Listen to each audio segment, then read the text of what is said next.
the game and the delicious food that accompanies it. And then they had chicken fingers, exotic chicken fingers. Join us as we dive into the world of sports and the delectable bites that make the experience even better. Whether you're in the stadium, tailgating, or watching from the comfort of your home, get ready to satisfy your sports cravings with Chris Joseph on Sports Bytes. Let's dig in.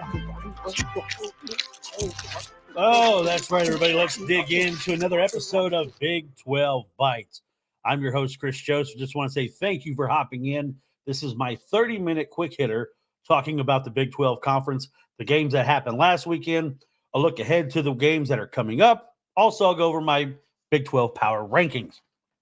But again, thank you. If you're watching, right down there on X at Sports Bytes Pod 1, on TikTok at Sports Bytes Pod, subscribe on YouTube. Doesn't cost you anything, guys. It'll help me out tremendously if you subscribe at Sports Bytes Podcast. You can follow me on Instagram, Sports Bytes Podcast as well, and that's Bytes, B-Y-T-E-S. And I say that because, like this show, it's a quick hitter. And, we always talk about food as well, right? We're going to talk about food. We're going to have a good time. We're going to talk some ball. Again, I want to say thank you. If you're seeing the logo up there in the corner, I'll get it right, Dogs TV. Thank you to everybody at College Football Dogs.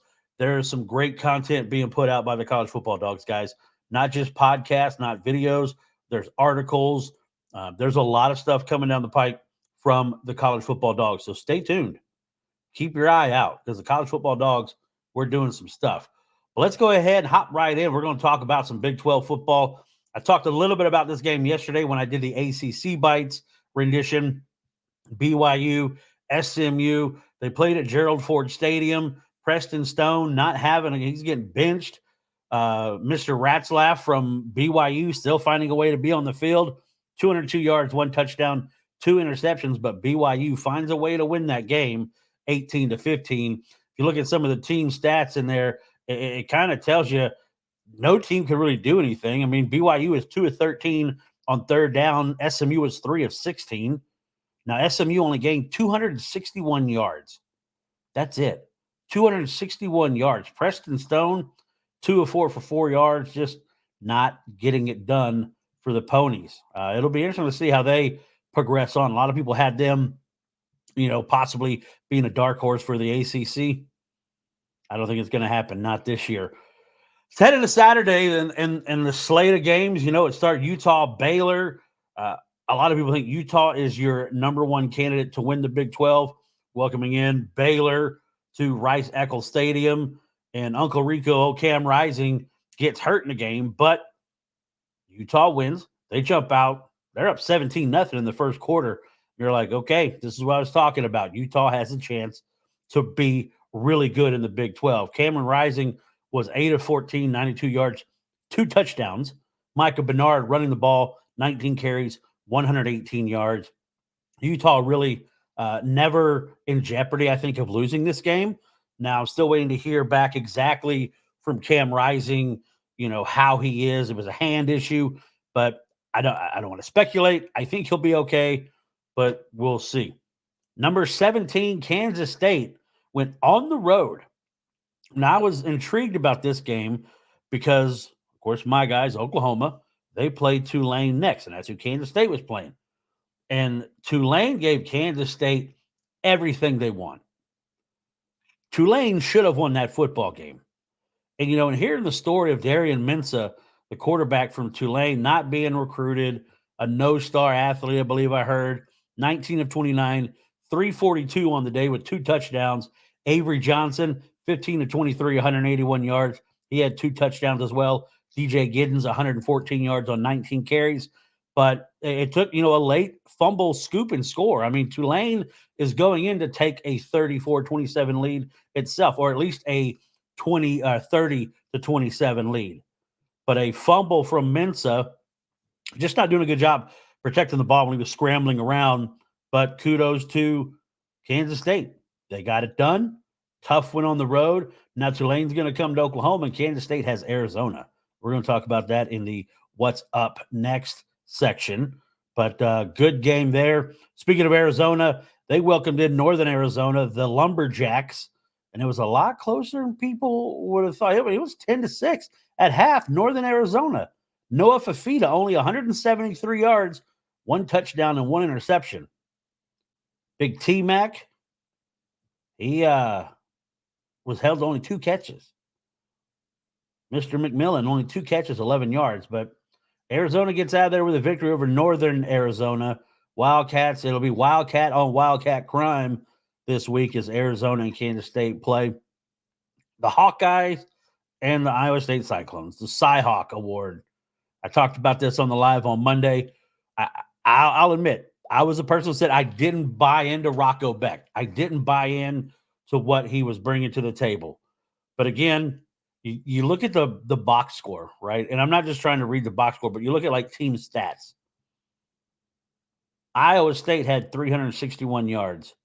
They had 272 yards passing. Now, Iowa ran the ball really well, 204 yards rushing, but Caden McNamara is not that guy at quarterback. He's not. Now, Iowa State struggled on third down, 2 of 14. Iowa was 6 of 17. But when it came down to it, Iowa State made the plays. Kick the field goal, walk off, win the Cy-Hawk in front of your rivals. Nothing feels better when you're beating, you get one of those trophy games, right? Give one of those trophy games, you can move on. Pittsburgh takes down Cincinnati 28-7.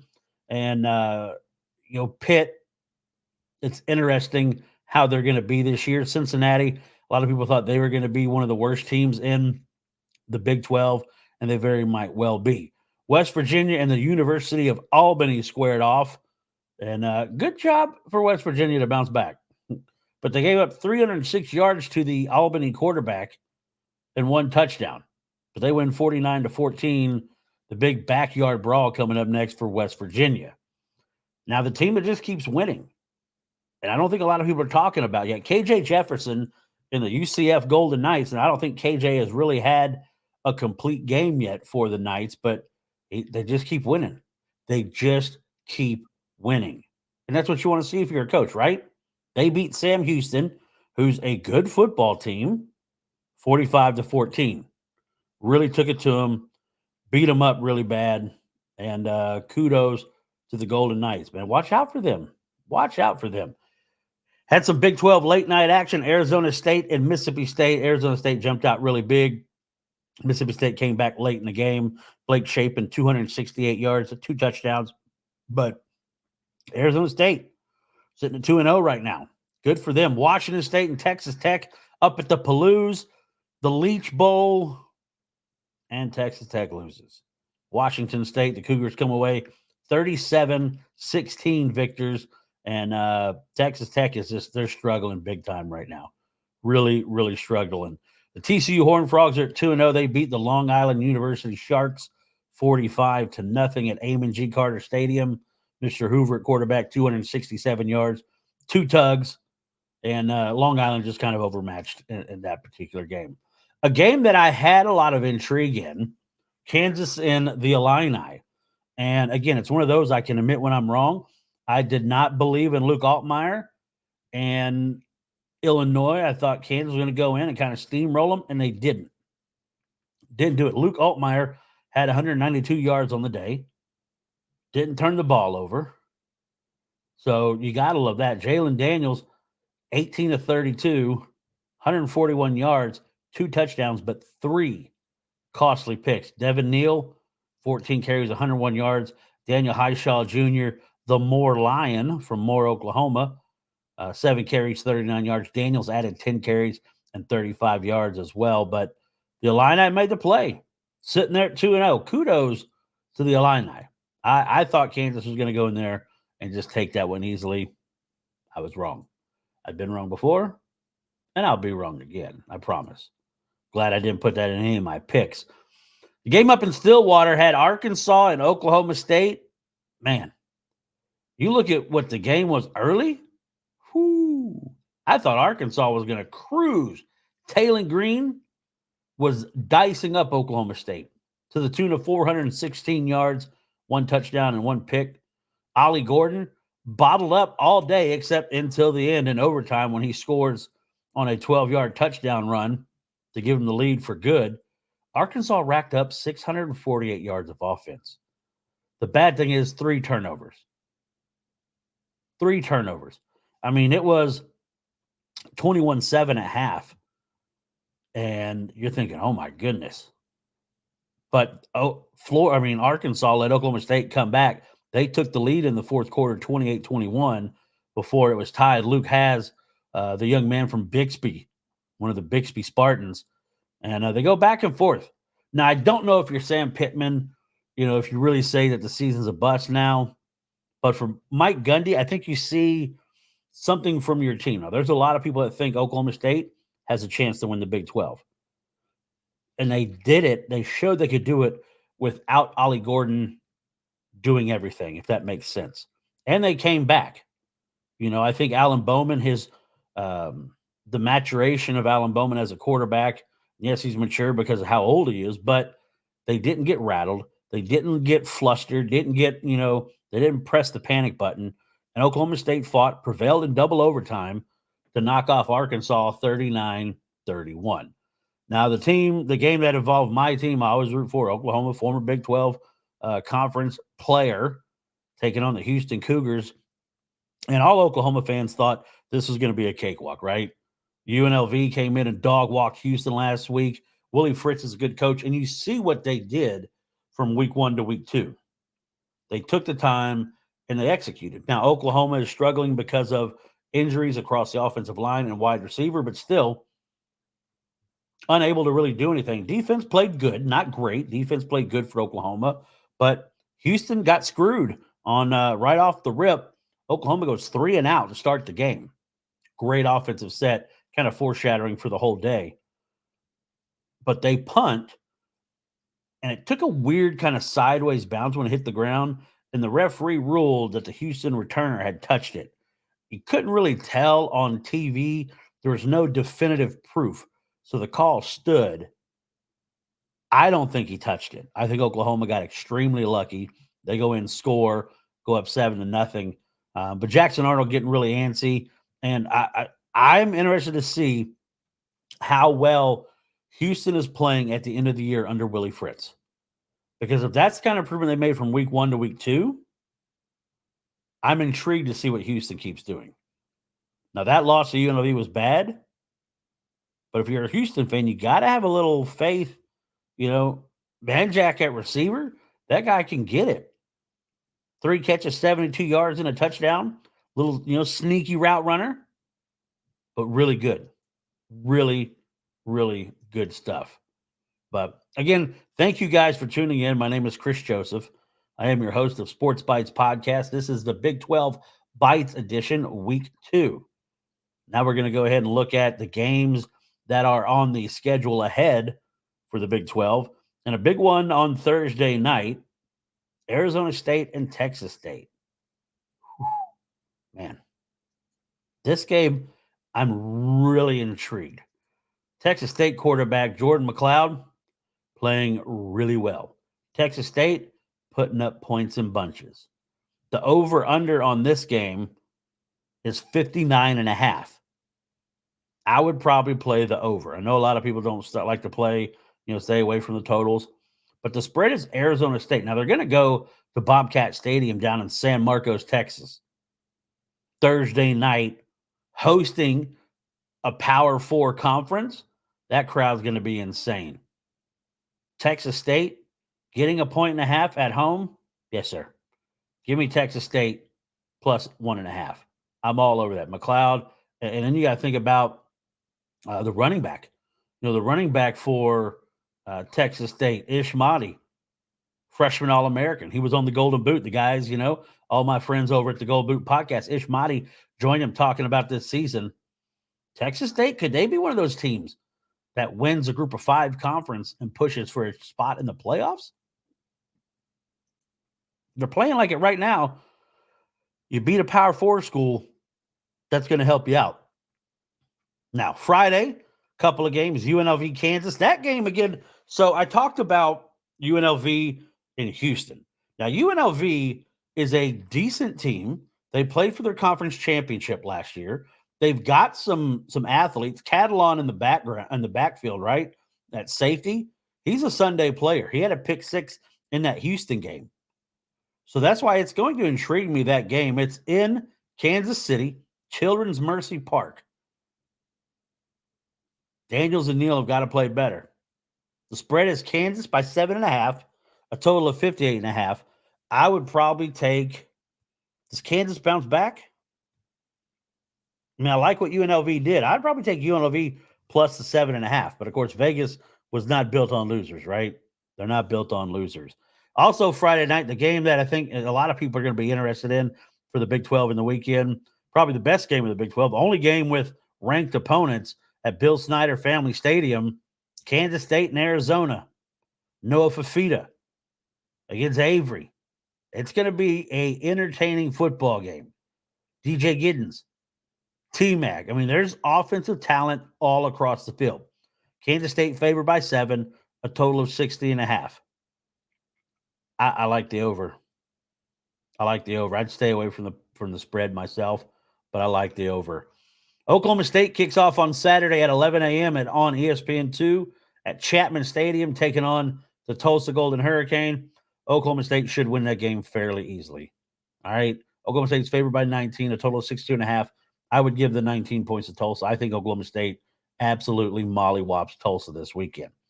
Cincinnati travels on the road to Yager Stadium in Oxford, Ohio, to take on the Miami of Ohio Redhawks.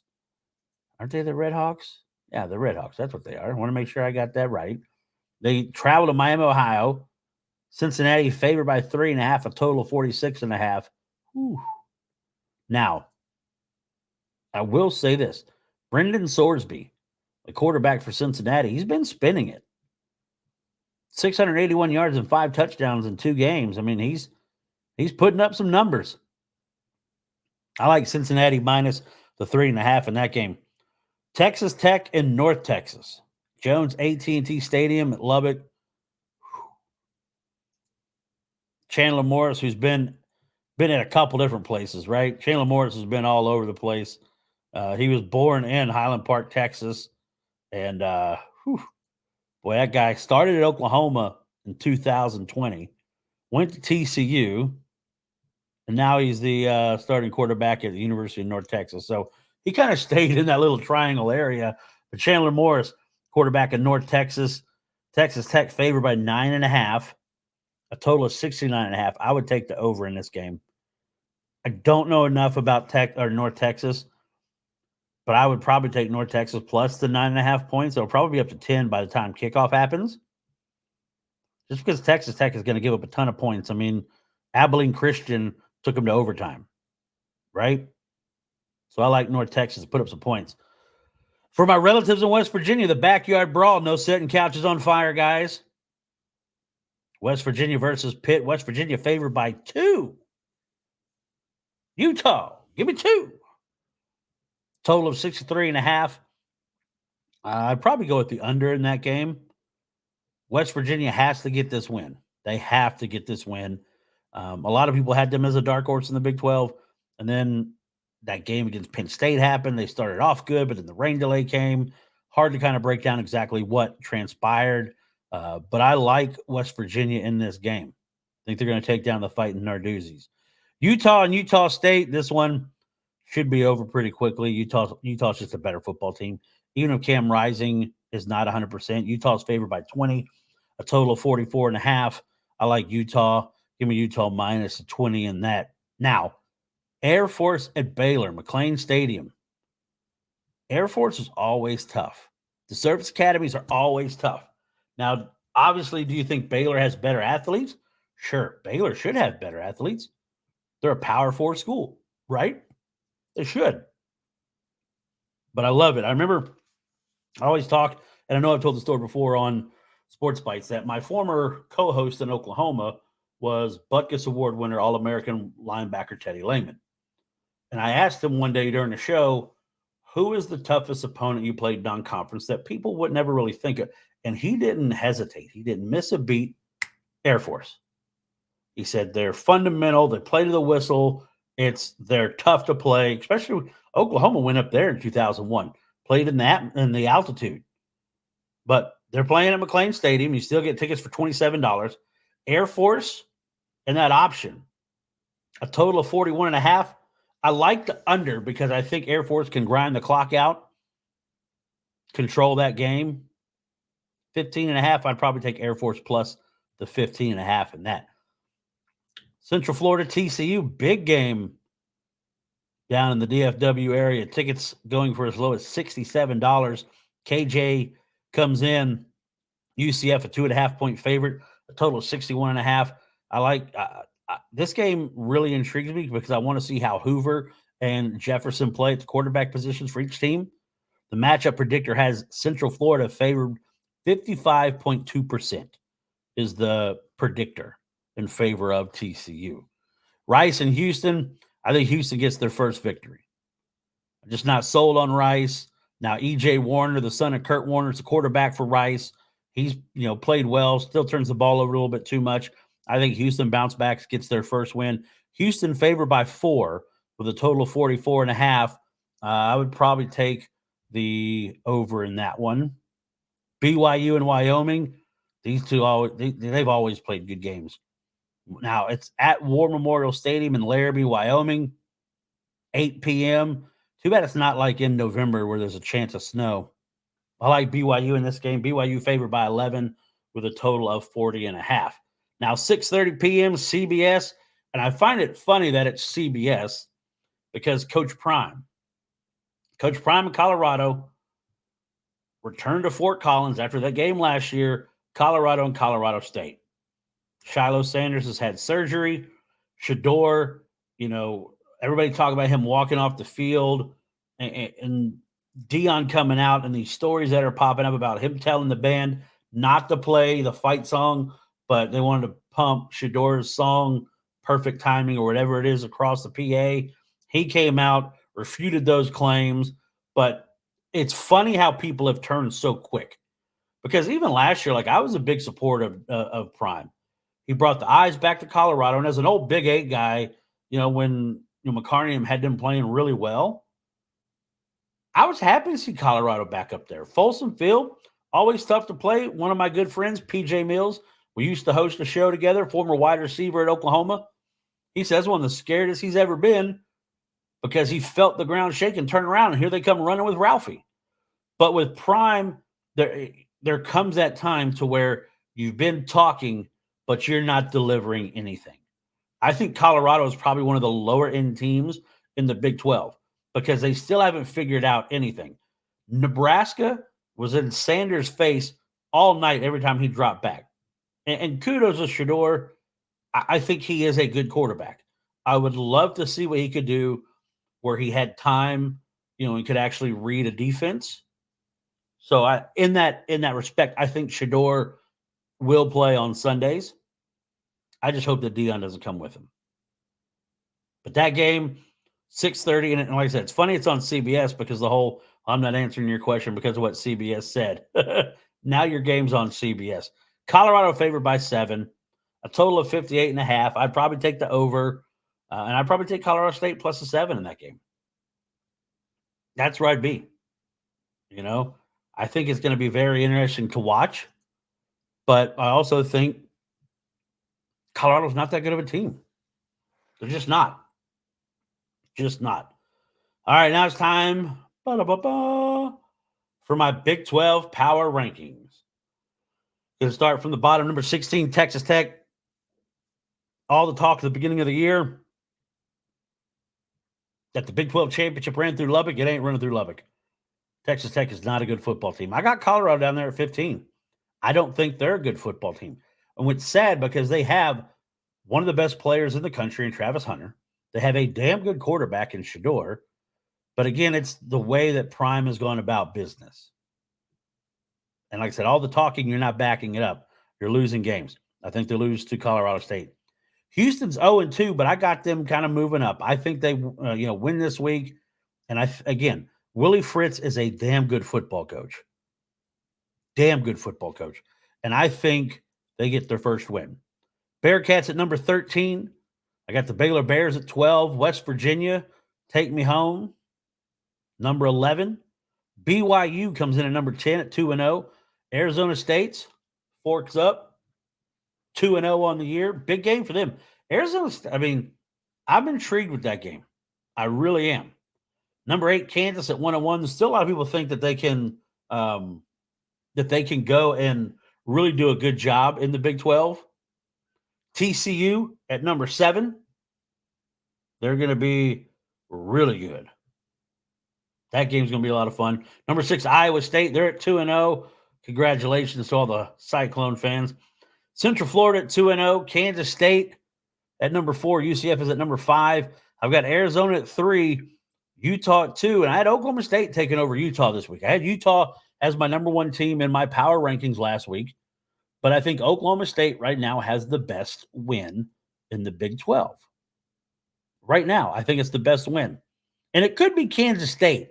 Tulane could be one of those teams. And that game is going to be interesting against Oklahoma because Tulane, you found you could compete with the Power 4. And that the moral victory crowd, I don't believe in this moral victory. We hung tough. If they can beat Oklahoma, go out and win the American Athletic Conference, they could be right there.